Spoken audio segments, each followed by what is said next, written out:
Hey guys, how's it going? Michael Troy here, and today we're looking at Essential Captain America by Roger Stern and John Byrne. Okay, this is Essential Captain America Volume 7.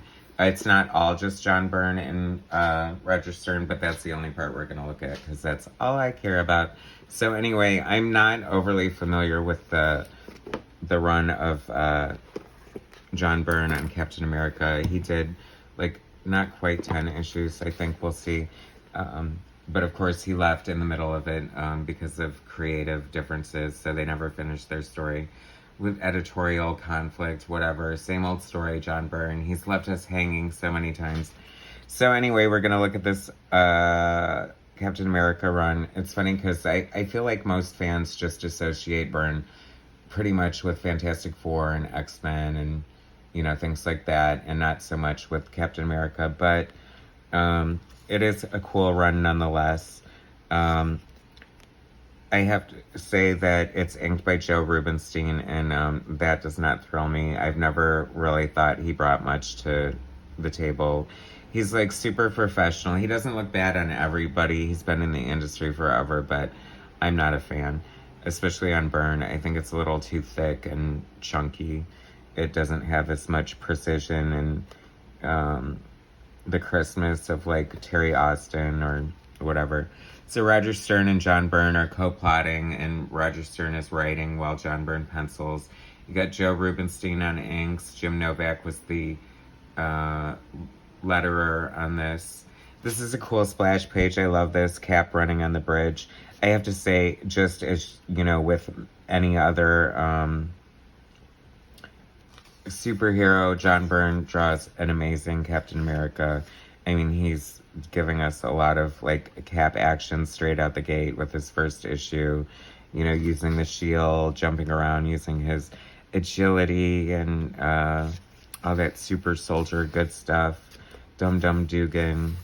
So you got Shield's involvement here. I'm glad this is in black and white so we can really see the art. Even though it's not my favorite inker. It reminds me of sort of like maybe like a Pablo Marcos kind of inking. Maybe not that bad on Byrne, but just not great either. He uses a lot of Zipatone. Sometimes I think it's overused. But the nuts and bolts of the Byrne goodness is there. Sometimes I like it, the Zipatone, though. I mean, I like it in general. It's a great effect. The way they used to have to do Zipatone is that it would come on these, like, overlays, like these clear plastic sheets, and the inker would actually have to use an X-Acto blade to cut this out and then just literally scotch tape it to the page.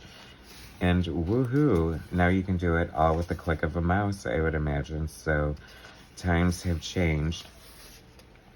But this is fun. Now I'm kind of wanting to see it in color. You can definitely tell. It's weird because that's definitely like a Byrne pose kind of page there. He's great at, he can draw at any angle. I hate him for that. Like his perspective is always on point. You can do bird eye views, worm eye views. He draws a great Dragon Man. I love Dragon Man visually. Like he's such a cool character. I'm not for sure if they brought him back.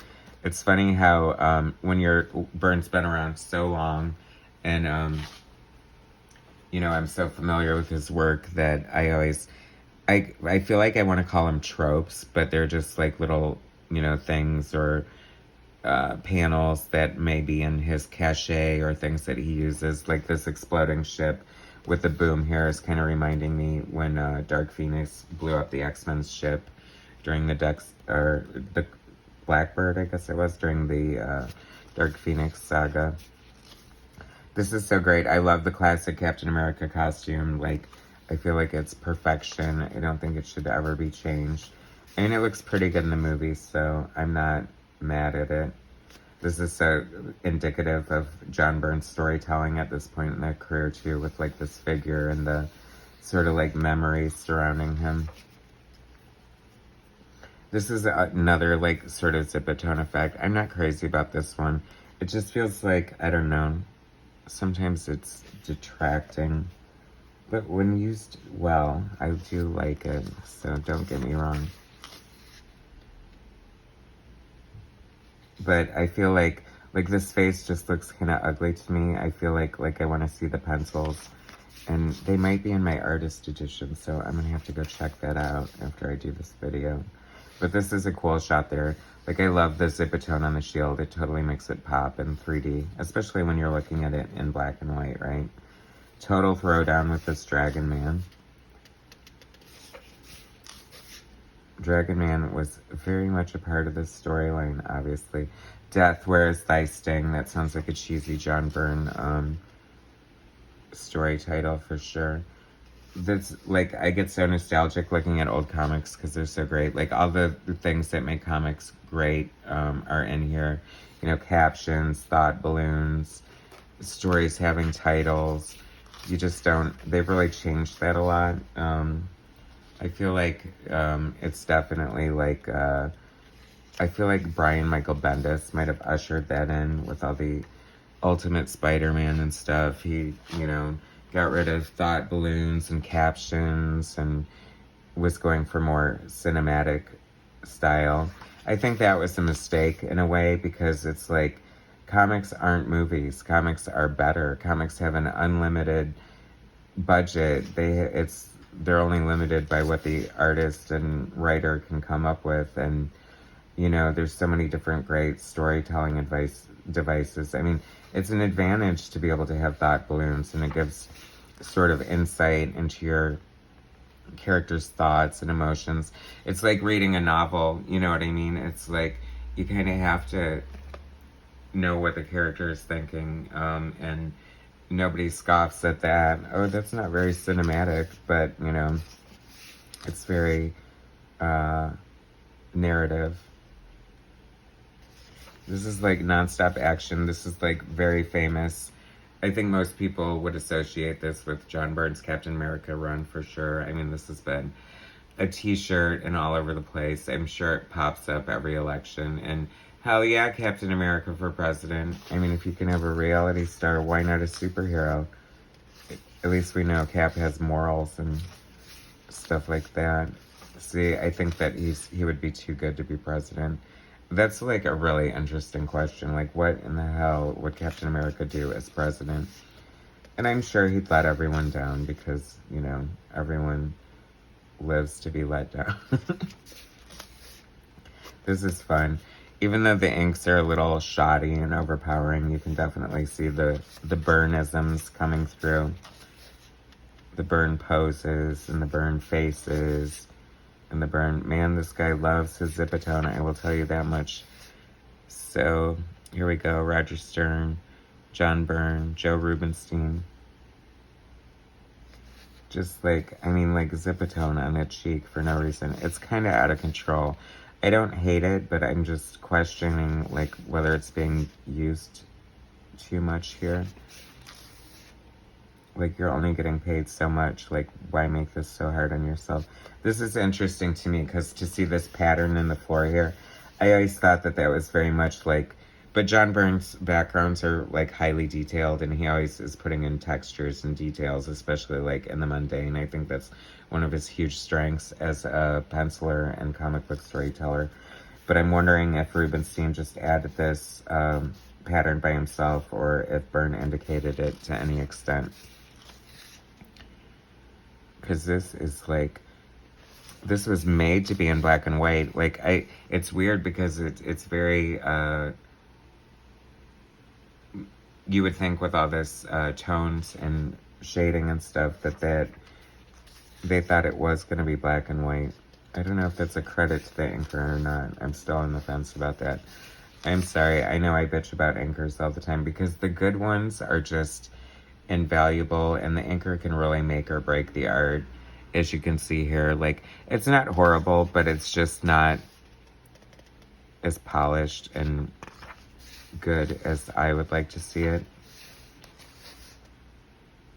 This is kind of a cool splash page there. I love how they're just so casually over the top of the ship yelling down to him as he's like chained to the front of the vessel.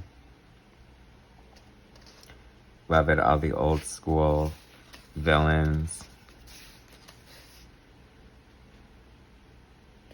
There's a lot going on here for sure. I have to say, like, very fun and inspired. Like, Roger Stern and John Byrne are, you know, have been friends forever, so they've worked together a couple of times, I think. And I want to say Roger Stern took over Superman after John Byrne left. And they're definitely bringing a lot of, like, fun and action to the story. I'm digging it.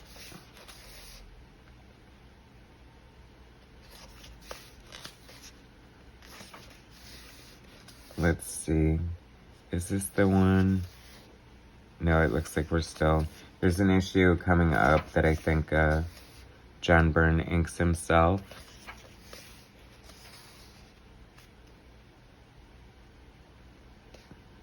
Yeah, it's just very heavy. Like, it's not as bad as, like, when Tom Palmer inks John Byrne, like, how overpowering that can be.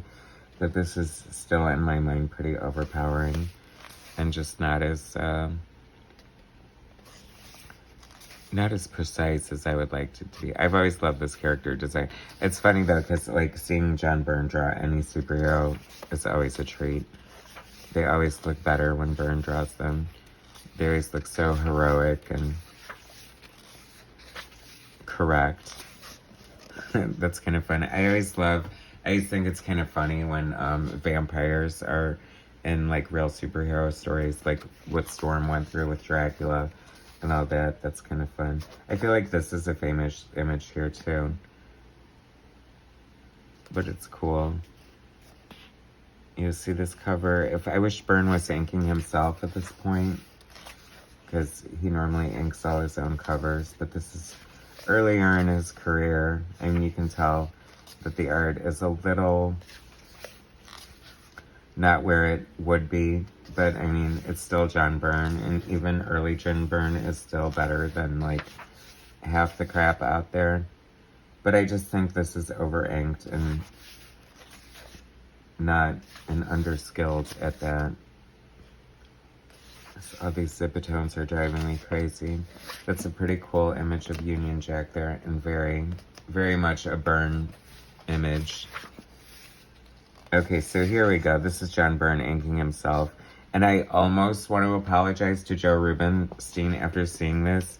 Here we go. This is like an homage to the famous image of Cat punching out Hitler.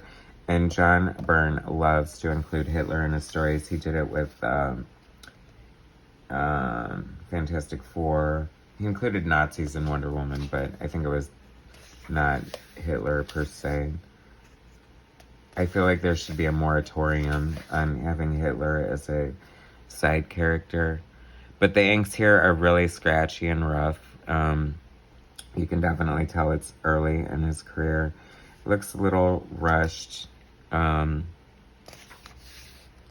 It's almost slightly like his early FF inks, or maybe his Alpha Flight inks, which I love Alpha Flight. Anyone who watches my channel knows that I'm a huge Alpha Flight fan, but I do think sometimes the art was a little rushed on it, since he was penciling, inking, and writing 2 monthly books, and doing side projects on top of it, so,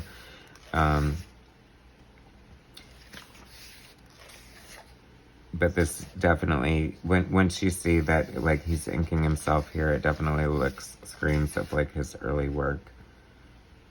But I still love it. Of course I love it, because, see, now I guess he did do the carpet pattern, but his looks a little different than Joe Rubinstein.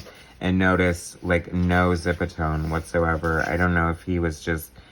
I don't really recall Byrne, you know, inking himself and using a ton of zipatone. You know, he obviously used a lot of duo shade and went through that phase in his career. And here we go on the last page, finally some zipatone, which kind of doesn't look like it was inked by Byrne anyway, so maybe Rubinstein did that, I'm not sure. So that was the end of Byrne's run on Captain America. If you're not familiar with it, I recommend checking it out. It's pretty cool. Any Byrne completists. Thanks so much for watching. Please subscribe to my channel, hit like, and share my content, and I'll bring you some more later. Bye.